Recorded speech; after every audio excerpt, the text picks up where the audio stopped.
you. And welcome back to another episode of the Awfully Irish podcast. And today we're joined by Marty Grabenstein. Marty, how about you introduce yourself? Hello, I'm Marty Grabenstein. Excellent. That was what you were wanting, right?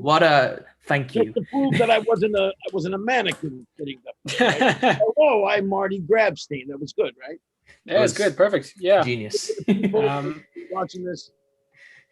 By the way, folks, everybody watching this, you all know that these guys are not editing any of this stuff. Whatever you see is like in real time. There you go.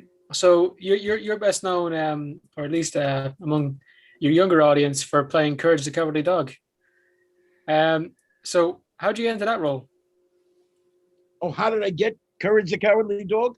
Oh, yeah. Should I have introduced myself as Marty Grabenstein, the voice of Courage the Cowardly Dog?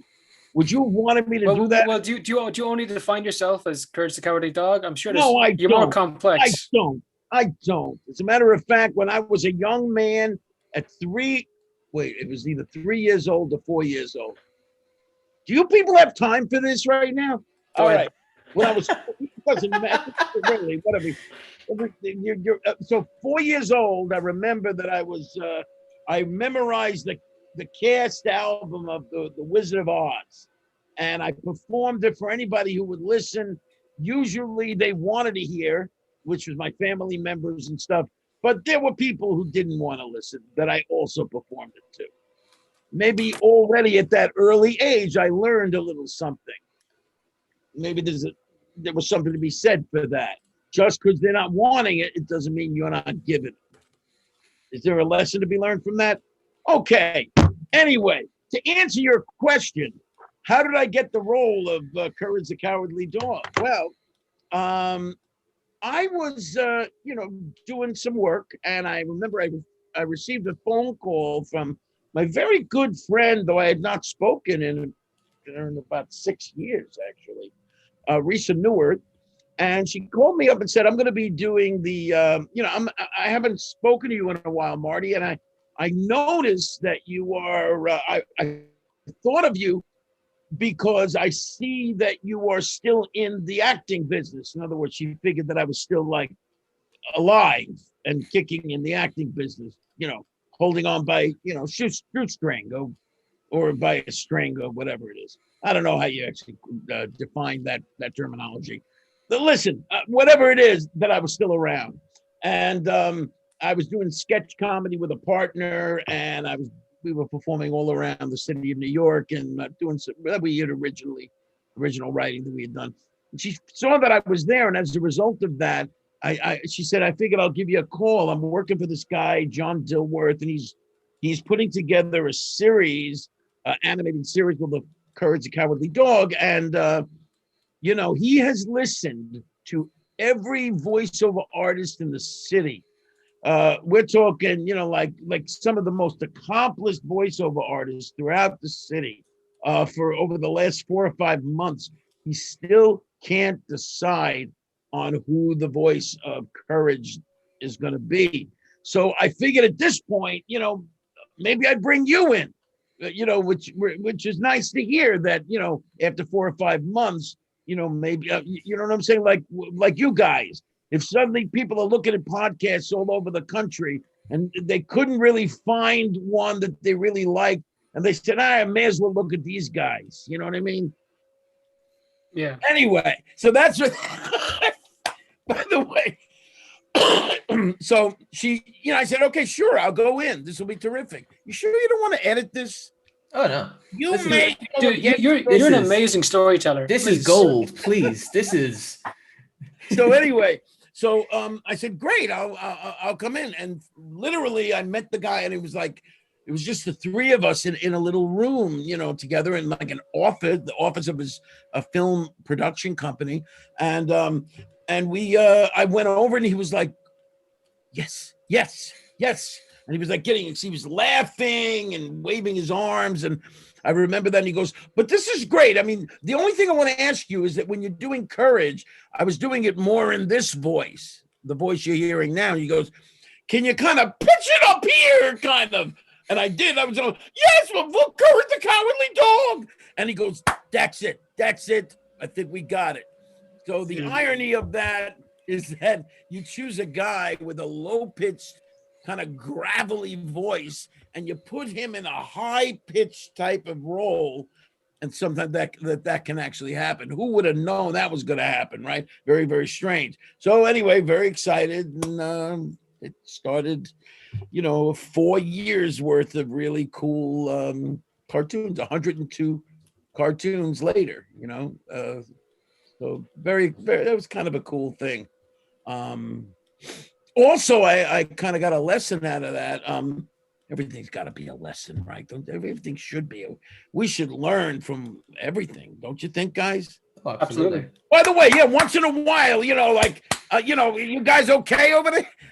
Well, dude, I'm listening to your amazing storytelling here. I know, but I'm sometimes you gotta shut me up. Sometimes you just gotta shut me up. My wife does it all the time. God bless her. And she shuts me up in a hair's breadth, if that's the exact terminology you might use. But here's the lesson that I say is that, why did I hear from her? It's not just because she thought I was a cool guy or had a really nice voice, or I was an old friend, but the fact that I was still kind of in, and I was doing work in the acting world, not making a penny, right? Not making anything, but doing what I love, putting the energy out to be involved in that career that that craft rather, that I value so much, actually created the energy for me to actually land, financially remunerative kind of role. So, and so that's kind of the lesson. Stay in for people, actors who, just do it because you love to do it. Because it's so seldom that you get a great, really financially rewarding kind of situation. So you better be doing it for the love of the game on some level, Oh yeah, we talk to a lot of actors, and the main point to take away from the podcasts with them is you got to do it because you love it, because it is a hell of a job. I mean, you guys living paycheck to paycheck, it's rough, like a lot of actors we talk to kind of have a hard time getting work after, especially like at the moment. I'm sure you've been the same with COVID. Or actually, would it be easier for you because you do a lot of voice acting? Interesting that you should say that. Actually, I don't do a lot of voice acting, to be fair. But how many episodes of Courage the Cowardly Dog? Well, 102. Would you consider that a lot? Yes, but that was all like years ago. In other words, other than Courage, it's not like I've done a whole lot of voice. I've done much more on-camera work than off-camera. As a matter of fact, during the pandemic time period, over the last, call it, a year and almost a year and a half, I actually did 2 network TV spots. Actually, wow. I did a characters in the Law and Order Special Victims Unit, and just recently, maybe we're calling it a month ago, Blacklist. I just was in the show Blacklist. I don't know if you've heard of I think we talked about that. Yeah, we did talk about this. Yeah. So, but yeah, you're right. I mean, that was actually kind of going against, in general, it's not like there's been so much, tons of work going on in the, or of any kind. It's a matter of but if you want to do it for the love of, you got to get people who are willing to get together. And so a lot of people really, because at least up until this point, nobody has told us we're not allowed to get together with other human beings.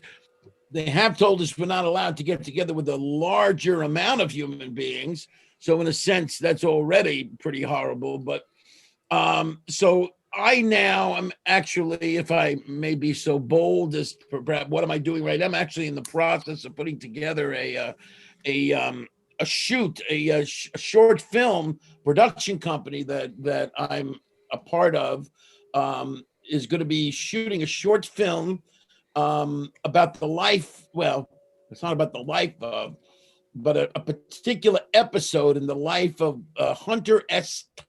Thompson. We might have talked about this too, right? Yeah. Pre-production stuff, right? I think we did, yeah.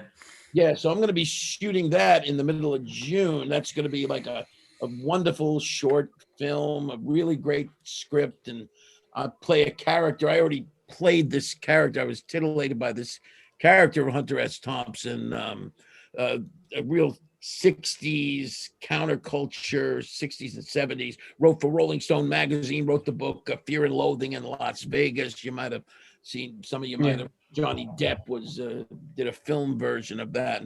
But anyway, I'm gonna, I did kind of a short Zoom piece on Hunter S. Thompson recently, and so well, actually about 6 months ago, again during the pandemic, and with my theater company that I'm part of, Theater 68 is the name of it, and I decided I loved it so much, but couldn't stand the Zoom format. The three of us here on Zoom is great. Isn't this great? Yeah, we're just three guys talking, but it'll be numbing. Acknowledge how great this is. It's being with each other. The audience out there, they're enjoying the three of us as well, right? Definitely keeping me sane, I'll tell you that first off. So anyway, I'm very excited about that. So what do? These are all people that are saying, yeah, we want to work. Let's do this together. Let's do this work together. Let's stop some of this certainly I would say a whole bunch of nonsense about this thing that we got going on in the world today. So anyway, we covered a lot of ground already, right? Just sort of dude. I think your wife might have a point. I know. No, I'm kidding, dude. I've had this conversation yesterday. I had a guy on the show, and he's apologizing for talking a lot, and I'm like, why do you think you're here? We're obviously interested in like the story you have and like what you've done as an actor, and like just go on, man. It's your story. But yeah, you got the role of Courage the Cowardly Dog. You got the role of Courage the Cowardly Dog. Obviously, fairly handy one. There's been things about it coming back like fairly soon. Do you know anything about that, or? Well, what have you heard? Well, I heard what Thomas told me. What Thomas told you? Well, you see, there's going to be like an animated series of it being made. And I heard what Jared told me.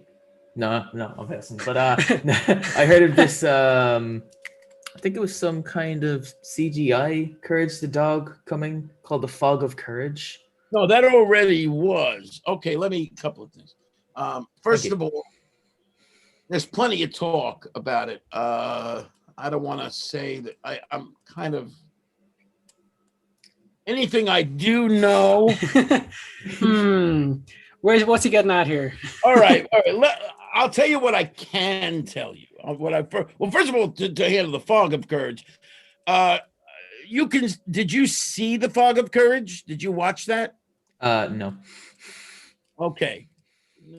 Like you got other, maybe you were busy that day when we spoke about it. Maybe. Well, we've seen the TV show. Obviously, I haven't seen. No. I mean, this was to be fair, it was an attempt. It was a very low budget attempt to essentially almost like an audition to bring Courage back in a less expensive format, in a CGI format, right? Which is essentially a three-dimensional format, right? So you got generally, right, to a certain extent, when I said CGI, we're talking about everything, everything off the computer, and everything that it was going on actually would be almost like that, not almost like, but it was done with a three-dimensional touch to it. So I think cartoons lose something. You could have moments of CGI, like in one of the you saw the episode of Courage with the Return the Slab. I don't know if you saw that, King Ramses Curse. I don't know if are you familiar? You guys that familiar with this? I don't exactly know what episode, but there was like a lot of CGI in the show, and there's like one that's notoriously creepy for that little blue thing. You know about that episode? There was like this weird little blue thing at the end of an episode saying you're not perfect, and it was supposed to be like shock factor. Yeah, I do remember something like that. Yes, I'll see if I can pull it up. Oh, that'd be great if you could pull it up. Love to see it. But he's anyway. The point is that I think it was put together. They released it on you. I don't know how it got on YouTube. because it wasn't really released. And it wasn't like officially like, okay, we're unveiling this. And somehow it went on YouTube. I don't know if Dilworth posted it or if somebody got a hold of it. I don't know how it got posted. It was very clean. It was put together nice, good, nicely, and we did it. But I think it, and it was even the script of it was, I think, was fine. I just didn't care for the. Oh, let's see this. Oh, wait, I remember this. Oh, thing. yes, this. Yeah, like it had a couple CGI things, and this was there's another one there. That's the one. So see the one right there next to that one you got your finger on. That's the King Ramses curse, right? Mm. Am I right? Does that say King Ramses curse on it? Yep, Return to Slab. Return the Slab. So a lot of people, that's a three-dimensional moment in a primarily two-dimensional environment. I think cartoons generally belong in a two-dimensional environment because what you are willing to accept, your mind is willing to accept from a two-dimensional expectation is very different of what it's willing to accept from a three-dimensional expectation.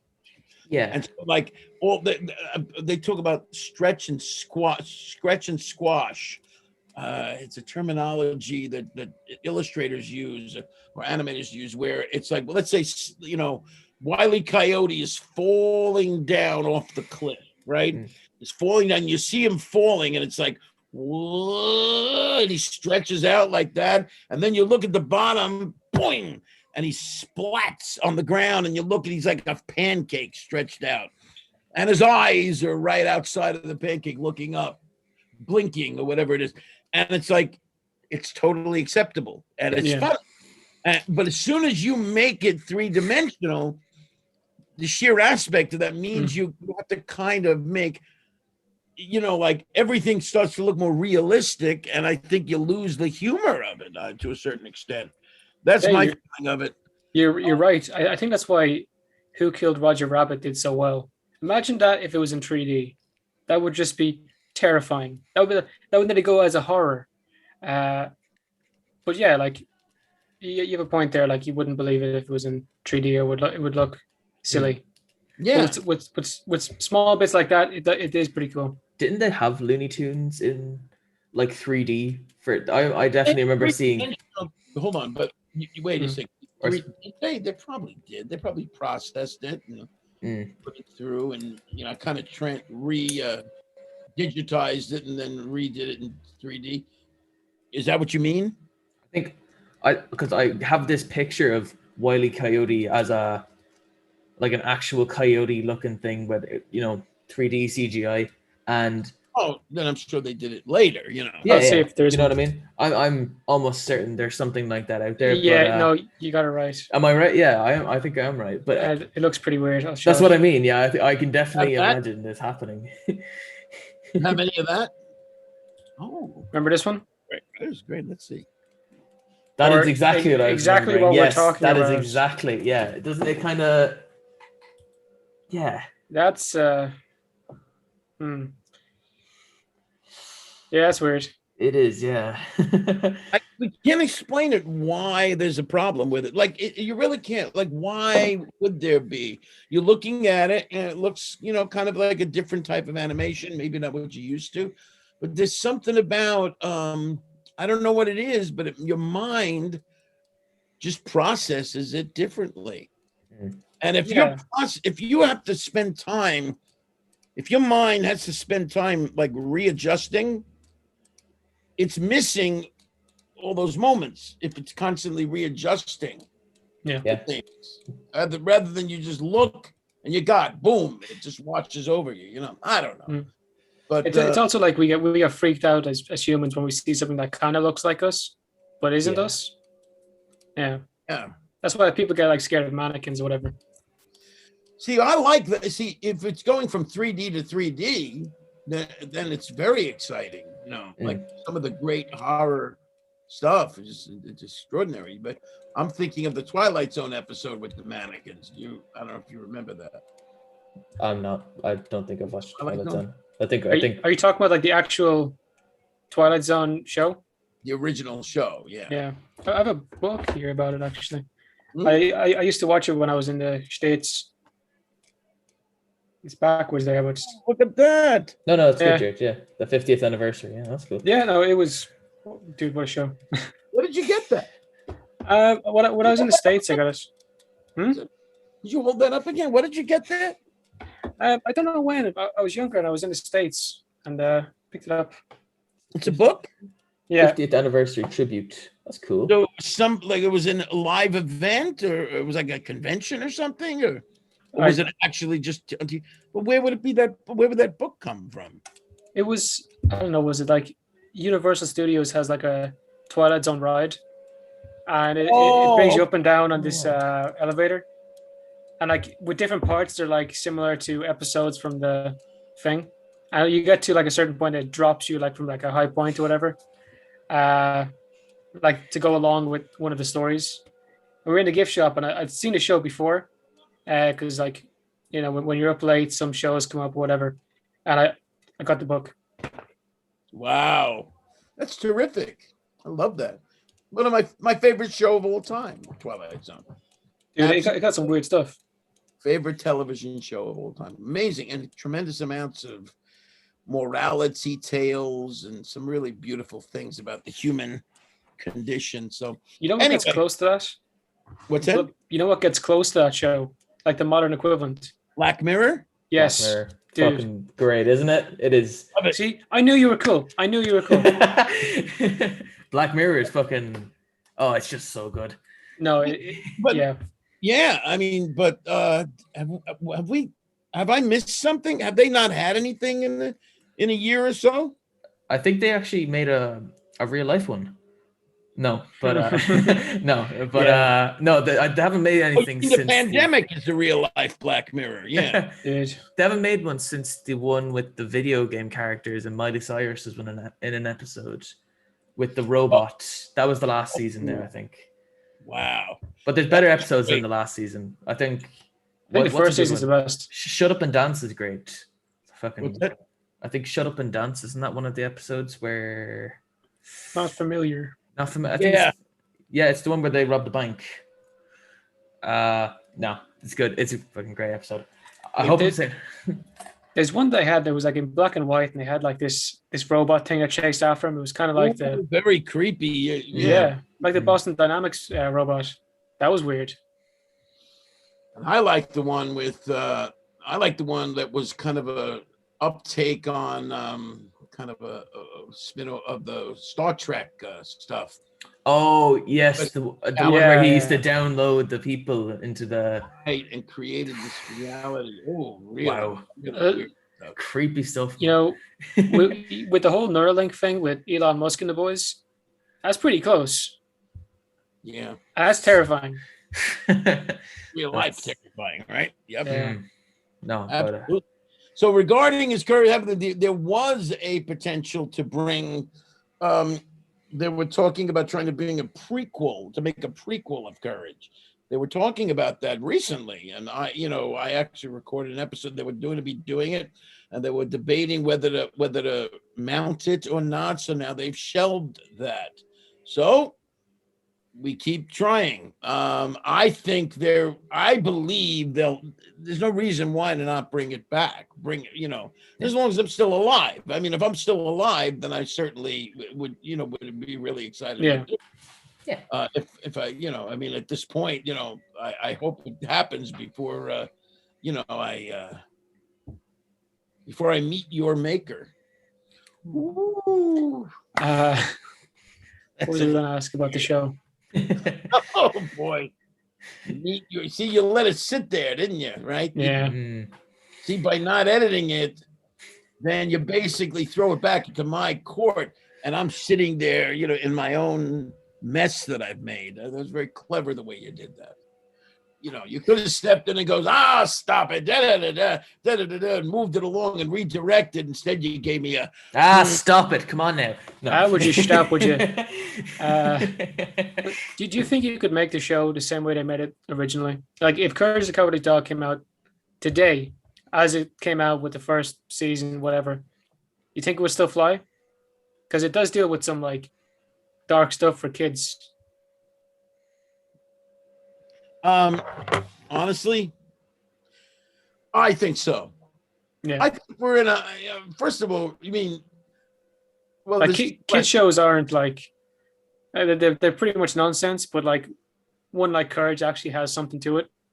So that's why I bring it up. Do we think the kids are stupider today than they were 20 years ago? Dude, have you seen like the TV shows that are on the same network? Yeah, I should. They've gotten terrible. Have you seen TikTok, Marty? You ever been on TikTok? I have not been on TikTok. They're telling me I should get a TikTok. You Don't listen to them. They want to see you fail. Those people telling you to get TikToks there. Don't mind them. But listen to your Irish friends. I mean, I just see a lot of young kids, dance, like especially young girls dancing in front of the, doing their little and mouthing the lines of these ridiculous. Yeah. Pretty much. That's how you get famous. You just summed it up. 80% of everything on that, you just summed it up. You didn't even use the app. You figured it. I can see you doing the same though. I'll be honest with you. Maybe they're right about this you getting on TikTok thing, because I can see you being the next big, trendsetter, Marty's got music the maker. There's your name. They're saying that they need more content and better content on TikTok. That as an actual, what's the word? As the entertainer. No. I was saying the actual platform itself and what is the way it's laid out and what are the expectations. People are watching it to watch real people do all kinds of just ridiculous stuff, right? Yeah. In other words, they want to get up. It's almost like saying, it sounds to me like a place, almost like this is happening to me right now.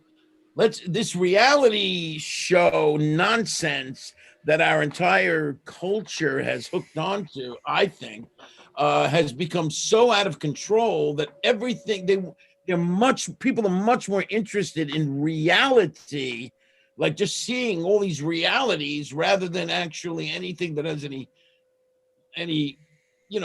artistic substance or something. So it's just like, let's see this guy make a bacon, lettuce, and tomato sandwich. Let's have this one person they decide to dance in front of the mirror. Let's have somebody say, hey, I'm going to the editor right now. I'm going to Ireland right now.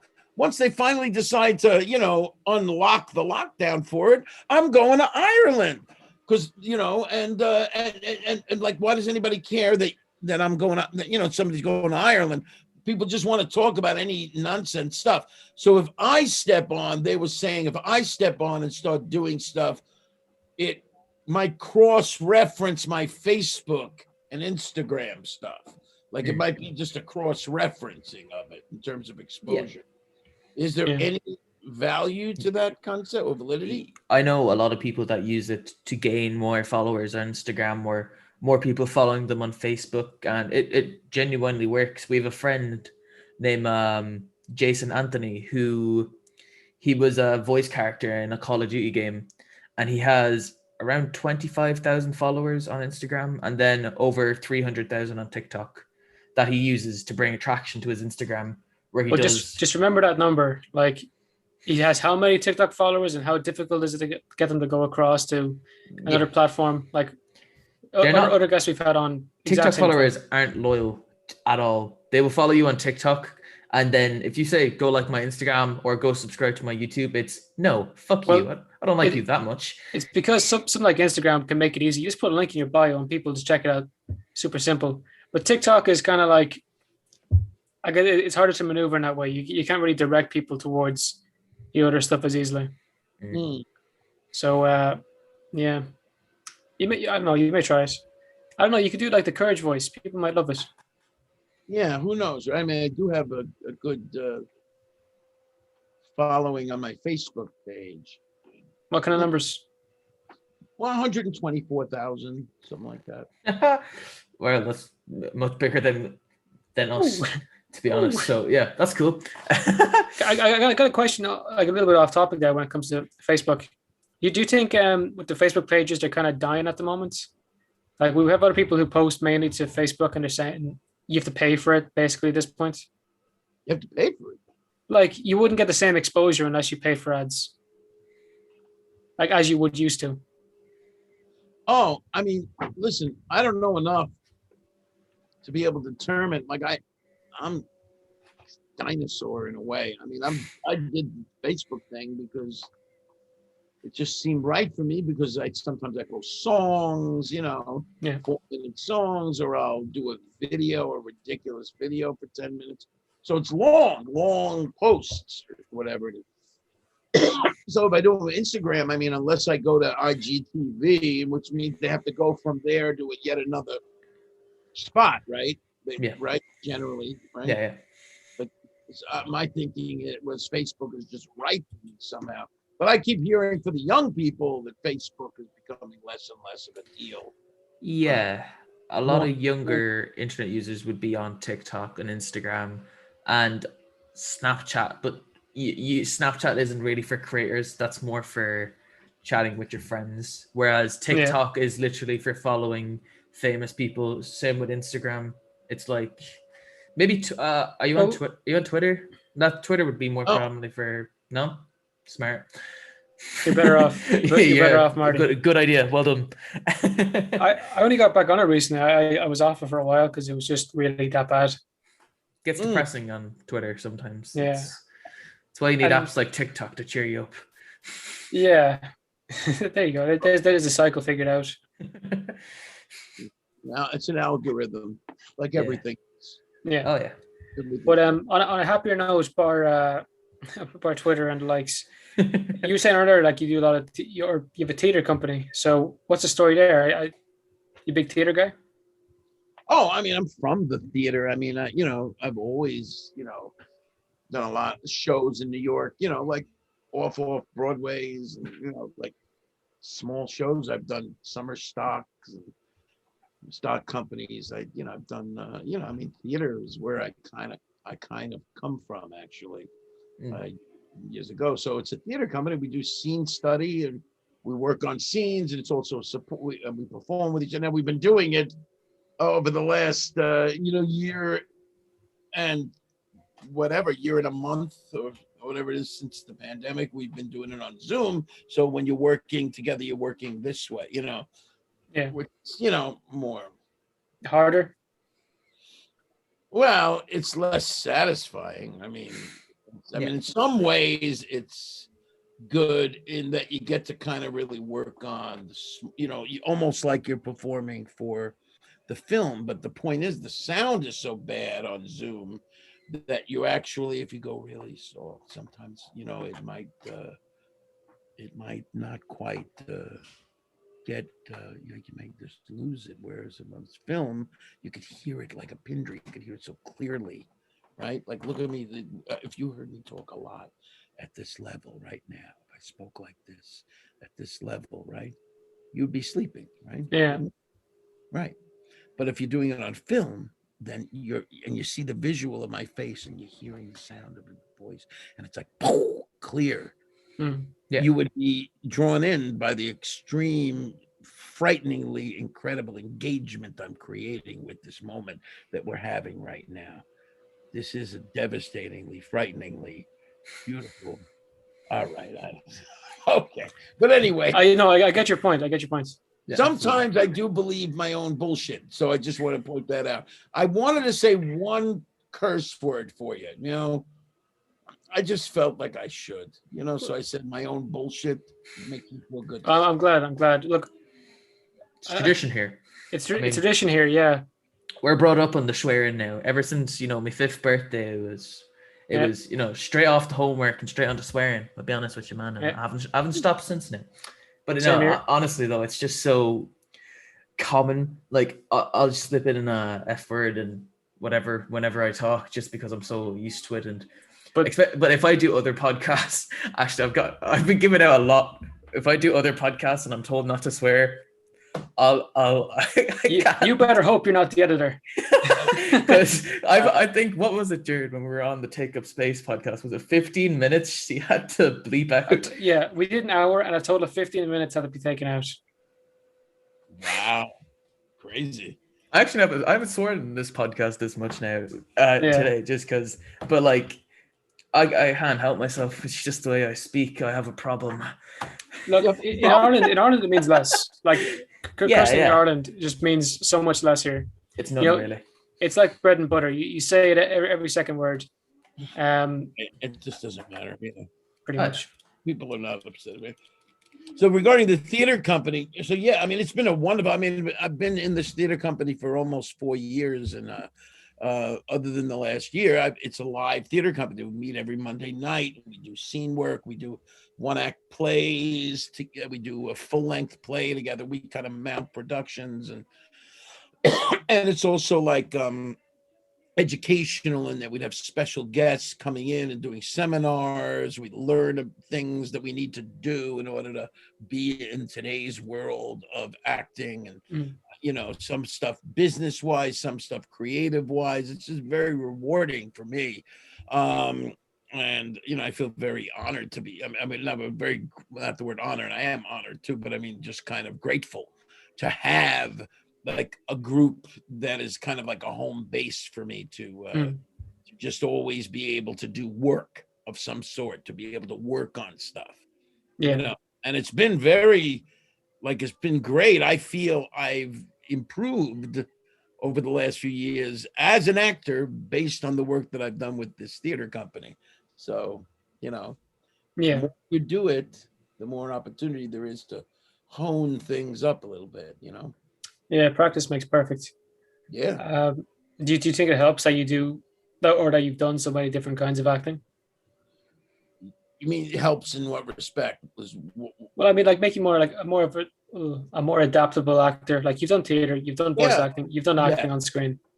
Yes. So when I perform live, I know that I'm wearing one acting hat. I know that when I'm performing, I need to get out. Yeah, I need to speak loud enough so that they can hear me, and in the last row, so to speak, right, is the idea, right? When I'm doing on film, I know I don't need to do much, and I also need to be watched. See the way I'm doing right here. See this thing, what I'm doing. I can do this on stage, but on film, I got to do that. The same thing, because especially if I'm in a close-up, if I go like that, it's too much. I have to watch my face and watch that and I've been. So I'm able to kind of quickly make that adjustment. Like I'm like, okay, now it's for film. So now I'm going to do very, very little, but still be, focused and clear and know where I'm going. But it makes a big difference, When you're on theater, then you're more like that. And, yeah. So yes, it has been helpful to be able to try different sites. And now Zoom which is its own strange thing. It's sort of a weird hybrid between the two somehow. You got to speak loud enough to be heard on Zoom. Otherwise, as we demonstrated earlier, either people fall asleep or they just can't hear you enough and lose interest, Yeah. Oh, I can guarantee you no one's going to lose interest in this podcast, sir. With your storytelling abilities. Wow, golden. Beautiful. But yeah.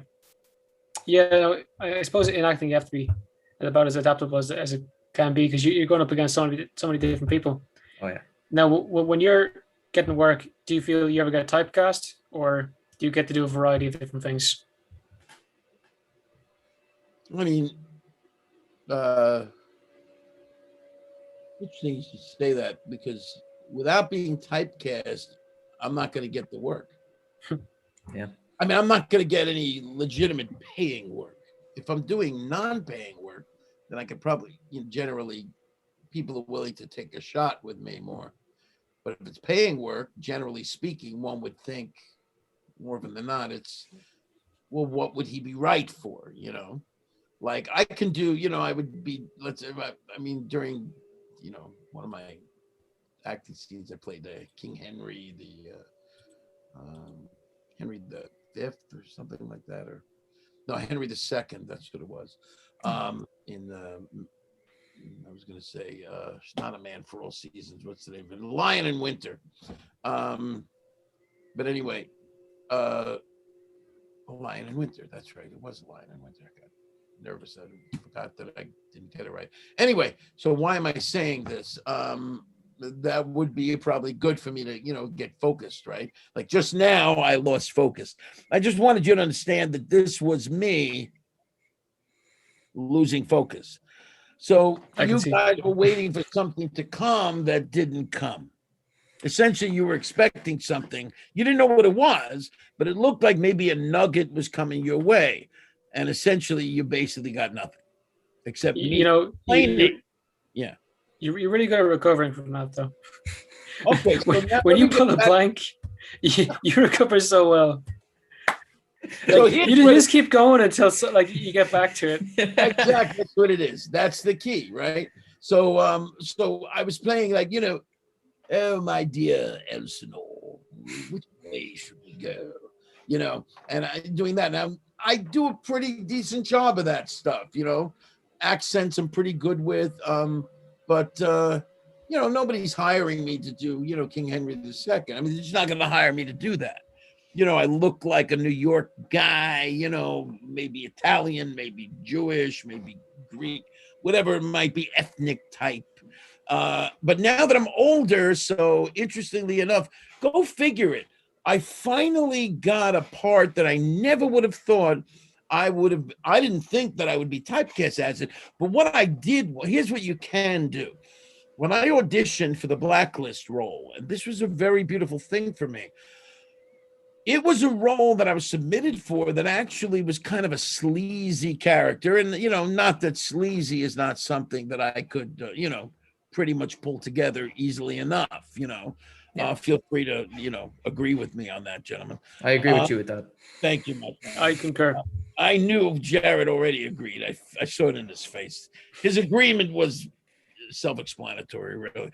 But, what I did not anticipate was that I would make it menacing. And menacing is something that I always have felt for many years that I'm really quite good at, being a menacing kind of guy, a menacing kind of a little kind of scary kind of character. And so that in my mind would not have been what I thought would be typecasting. And yet what I did was create me being menacing within the typecasting. So what that does is now, so people see, they hired me to do this sleazy, just work a day motel clerk, because I would be right for that, right? And maybe a little character to it. But the idea of menacing now, boom, it points in people's minds, he can do menacing.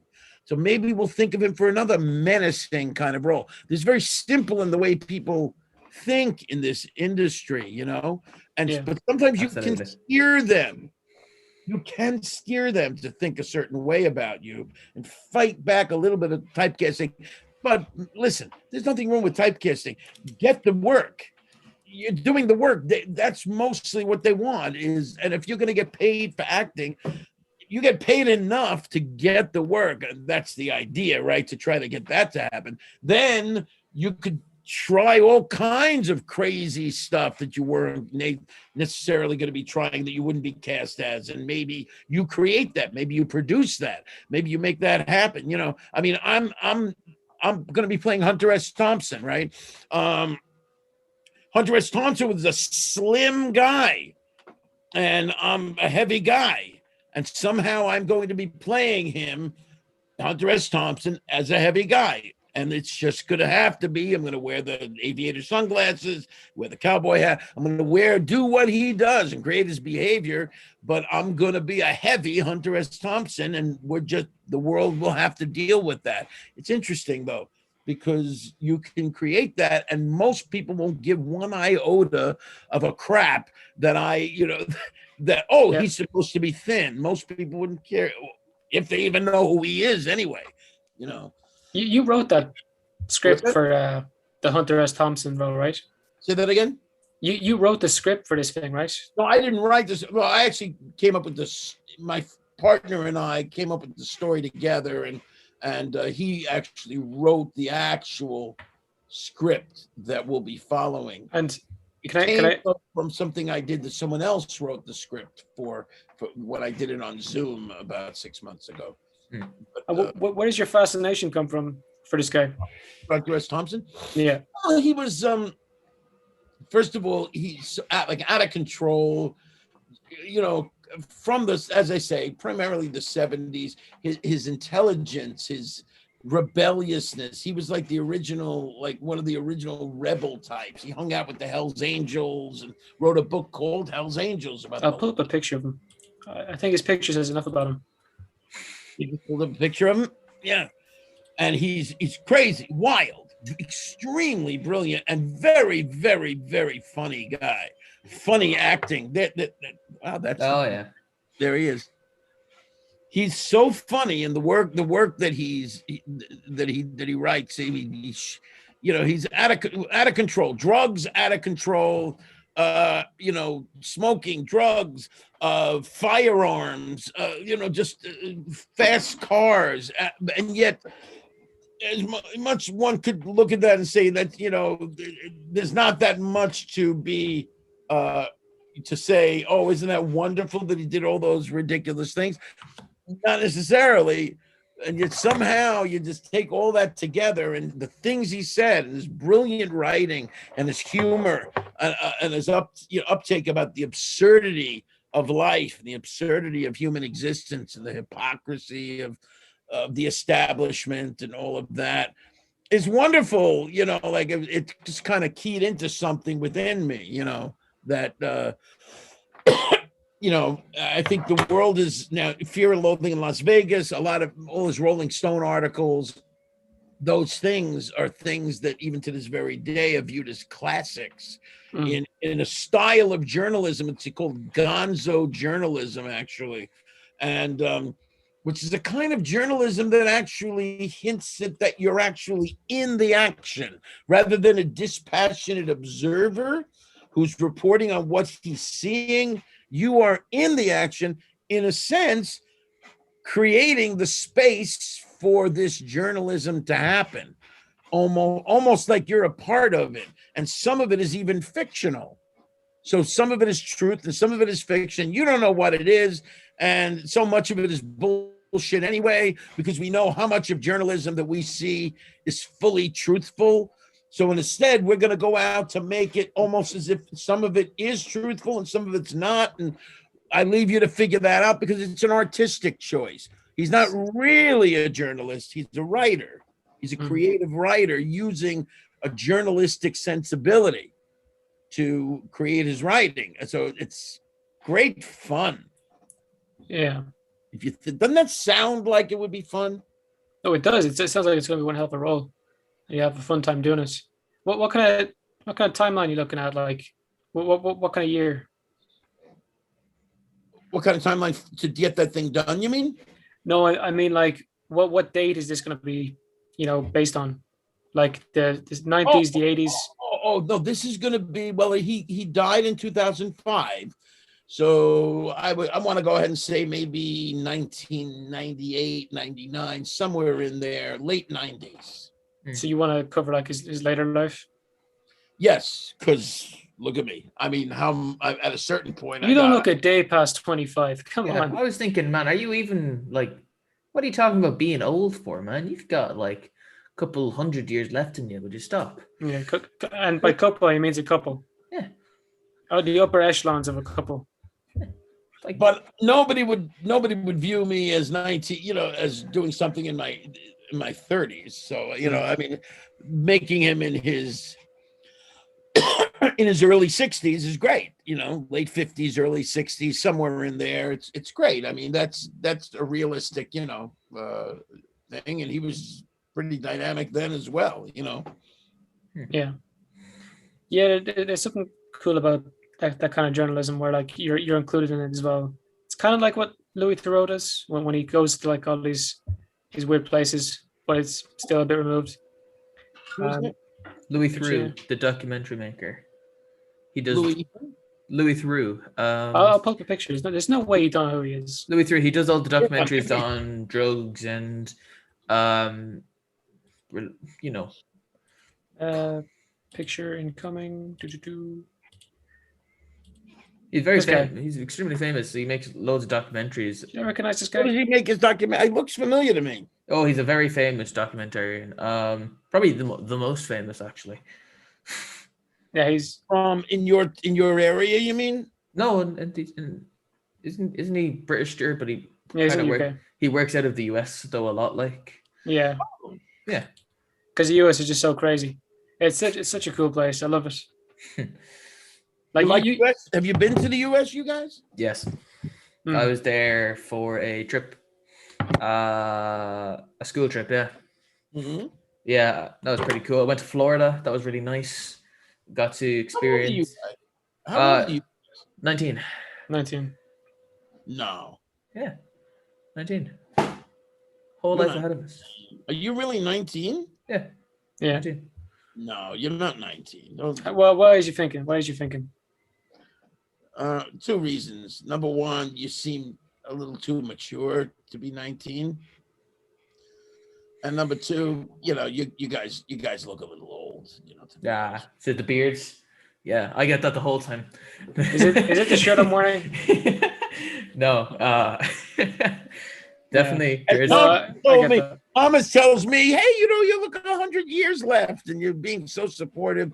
And Marty comes back with, you look old. You guys are fucking old. Yeah. No, I've always gotten that.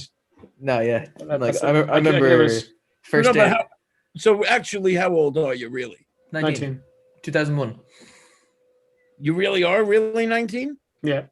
October 24th, 2001. Jared, what are you? I'm turning 20 in 3 months. I'm turning 20 in Wow, October. Really? Yeah. Yeah. We're in our first year of college. Like just started. Oh my God. Yeah. And Sorry, we have, sorry we to have confuse you. and we have the best goddamn podcast in the world. We're only going up from here.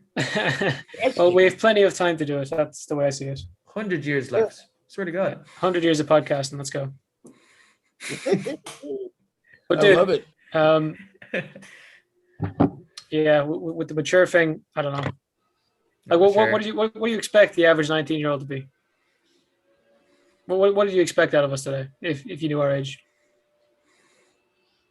I just figured you guys were in like 23, 24 or something. I just figured there was just a little bit more of a worldly quality to the way you speak and your point of view. So, but again, maybe things are different in Ireland, right? It's possible.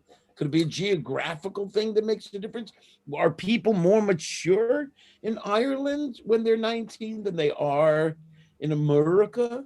I would say I'd say less nearly. a lot of it, I think, is due down to humor, because American humor is extremely different to Irish and British humor. We grow up Well, I know I did. I grew up watching stand-up comedians when I was like 7, and I mean the bad stand-up comedians: Jimmy Carr, Frankie Boyle. These guys who talked about fucked up shit, and Jimmy Carr's not that bad. What are you on about? he's pretty fucking bad now. You're like, But, the bad comedians, Jimmy Carr. like the ones Oh who say my the God. ones who tell the really good jokes. But and I guess just watching them and kind of made me grow up quicker. I knew what to talk about, not talk. You know what I mean? Like, Yeah. Yeah.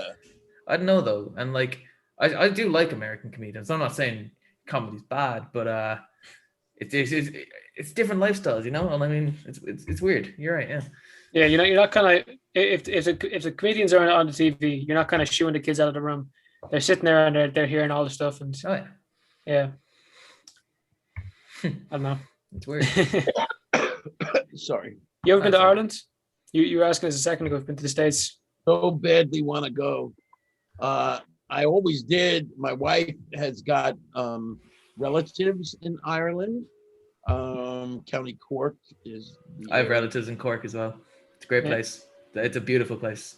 And we always, wanted to go. We never went, and now I think we are really ready to go, and now it's locked down. So I mean, I can't go and pay $6,000 for a 2-week quarantine.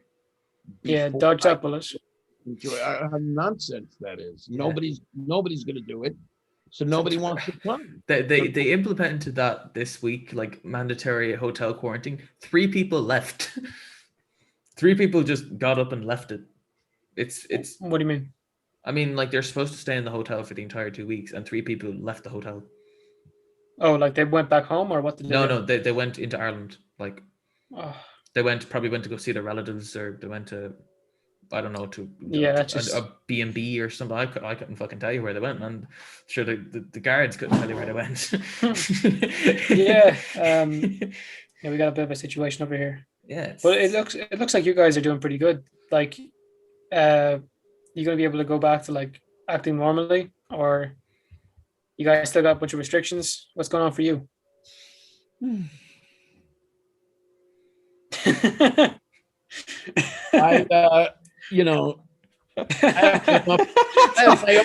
look so like.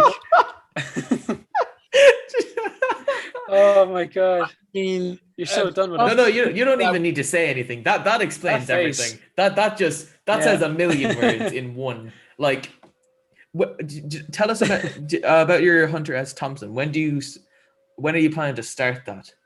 Oh, I'm starting it. We're going to be shooting it at this wonderful Lake George location we're going to have a lake house. A friend of mine has this wonderful lake house right on the lake, but the mountains behind, so we can look like the mountains of like Colorado, his Colorado lake house, Hunter Thompson. So it's going to be wonderful. Plenty of space to shoot and do things. That's going to be June. We're shooting it from June 10th through 13th at that location. Okay. So that's going to be really exciting. We're going to be rehearsing it before then, though. So we start the rehearsals up, of course, in April and May, that kind of thing. But it's very, very exciting to be doing it. So that'll be really cool, because I know I'm going to have to probably split soon. Just regarding your question, like back to normal, I mean, it's only going to happen when people, say it's time to get back to normal. It's time for us to not be, to not necessarily believe everything we hear about how this scenario is going. It's, and I won't get into it because it's probably not the thing on this podcast. It's probably one of those few topics that, once you open the door to that, it begats a whole lot of stuff. But the bottom line is that there is no doubt at all in my mind that it is time for people to stop being run by fear. That's really what it is. And that I just say that. In other words, we have to not be run by fear, or we will never get out of this. It will never happen, as you can see from all the reports. Well, this will do it, and well, if only you do this, and there's all this, and just blah, blah, blah, blah, blah, blah, blah, blah, blah, and it doesn't matter. It doesn't matter. It's hard to maneuver. Especially in the States. You guys handle it pretty weird in comparison to the rest of us. Yeah, but I say that this is a world, to a large extent, it's something of a worldwide, something of a deception to the extremity of kind of a crisis of biblical proportions seem to be going on right now worldwide, based on something like the reaction to something that is not worthy of the extremity of that reaction. Not that there should not ever be people taking care, and when the infection drop, be a little careful, be careful, this and that. I'm not, not negating that, but all of this insanity, it's not, it's insane. I get you, Marty. It's hard to maneuver. But when do you think you'll get to like be on camera again? Like, do you think you get to do it next? Like, where you are, you're in New York, right? Or New Jersey? Yeah, no, we're it's opening. It's opening. Right. So do you reckon you'll be able to go back to your normal filming schedule in 3, 6, 9 months? Again, who knows? again, I don't know what anything is anymore. In other words, I can't even say, because it's really, for as far as I'm concerned, and this is where my answer is. You can say how hard it is to maneuver, but here's really what it is.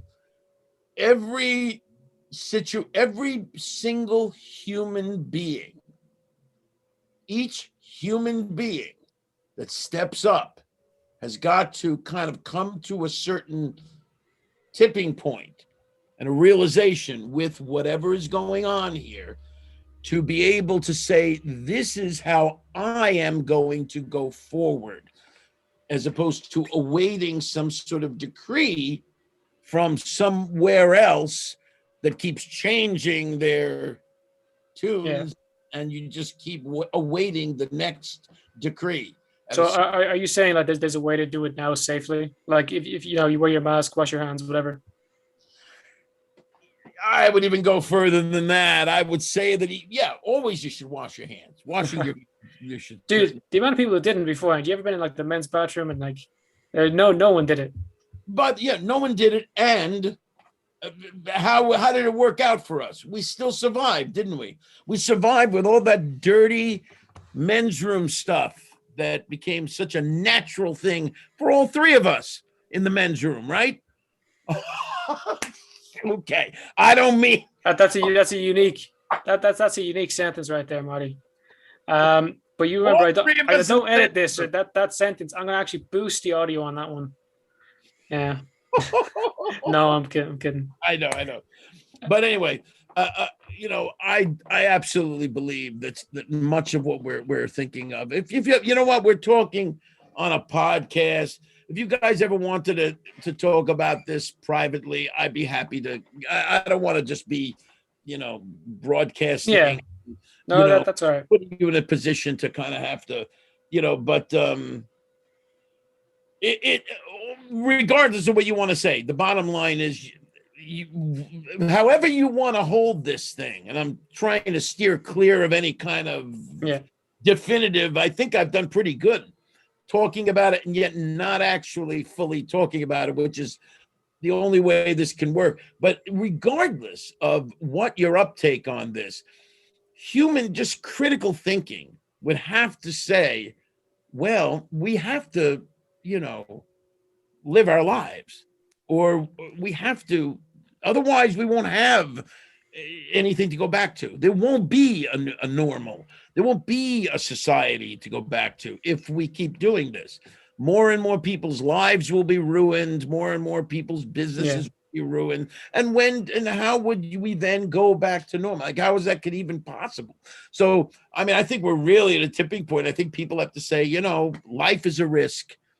Life is a risk. It's always been a risk. There's always been infections. There's always been even sometimes really nasty infections that go around.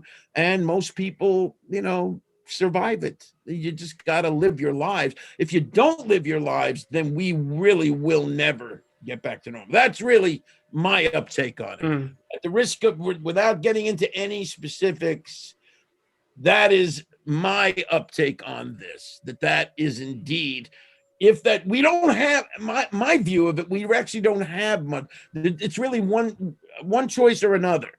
Either if you look at the communications that are coming down and going this way, how many times have things changed? How many times have they said this and then changed to this?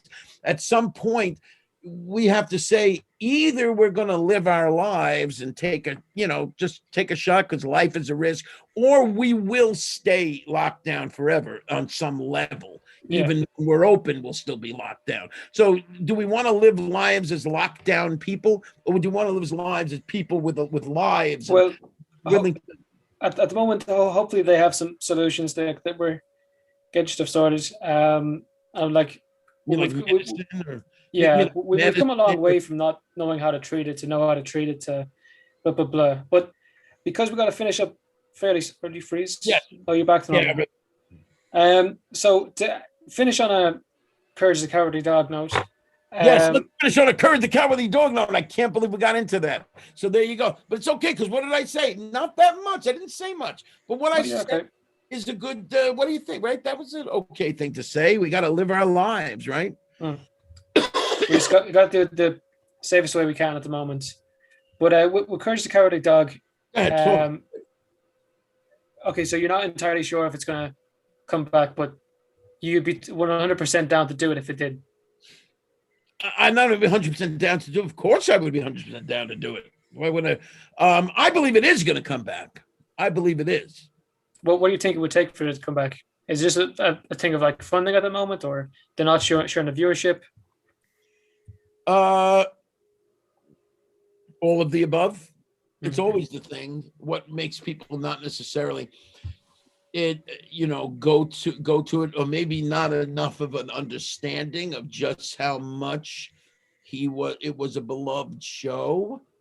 And I think it has always been quite a beloved show. It wasn't in terms of its far-reaching. It wasn't Powerpuff Girls, or certainly not SpongeBob. It was pretty close. It was pretty close. But it was, like it had its own strong, like very strong success. I mean, listen, they did go for 4 years. So it doesn't go 4 years. It doesn't keep going if it's not doing well, So, and then all these years over, I go to conventions though, and that's starting to open up again. God bless, here and there. I make appearances at these conventions sometimes, these Comic-Cons and popular culture conventions, and I see people and they are so excited that I'm there.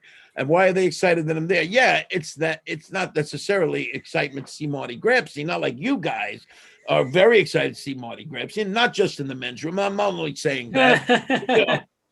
We spoke about that earlier, but you didn't boost it like you said you were going to do. But anyway, but they're excited to see me because it's Courage. There it is. Oh my God, the Courage is here. They get more excited. They said, "Did you create the cartoon?" And I go, "No, I'm not the creator of the cartoon. I'm the voice of Courage." And they're like, they're more excited to see me. John Dilworth, yeah. I'm sorry, but a lot of people, when I say I'm not the creator, they're not that disappointed. But when I say I'm the voice of it, they get more excited than if I was the creator. But this is the way it is in these comic book conventions. Oh yeah.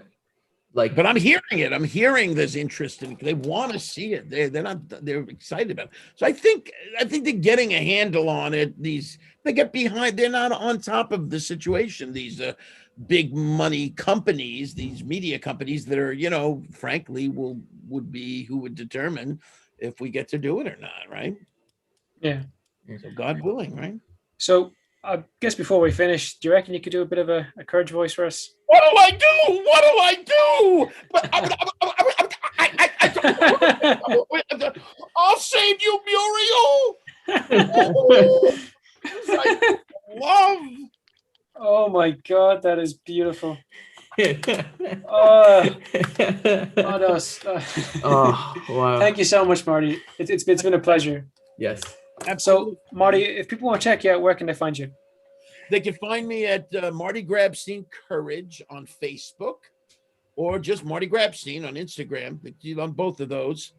I am those two right now are the ones. I am getting ready to put together a YouTube page, so that'll be another at a later date to TikTok coming soon, folks. TikTok. He's gonna make it straight after this. You'll be checking out soon. Sold me such a bill of goods on TikTok, man. Now I don't know what to do anymore. So there you go. If you got this far in the video or audio version, fair play to you. So yeah, thanks for watching.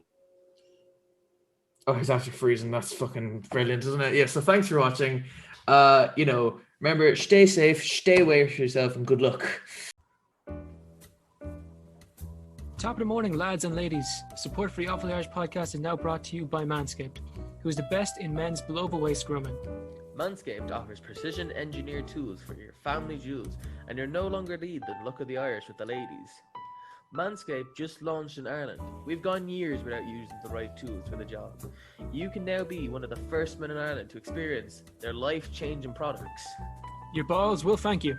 Get 20% off and free shipping with the code IrishPod at manscaped.com. That's 20% off with free shipping at manscaped.com and use code IrishPod.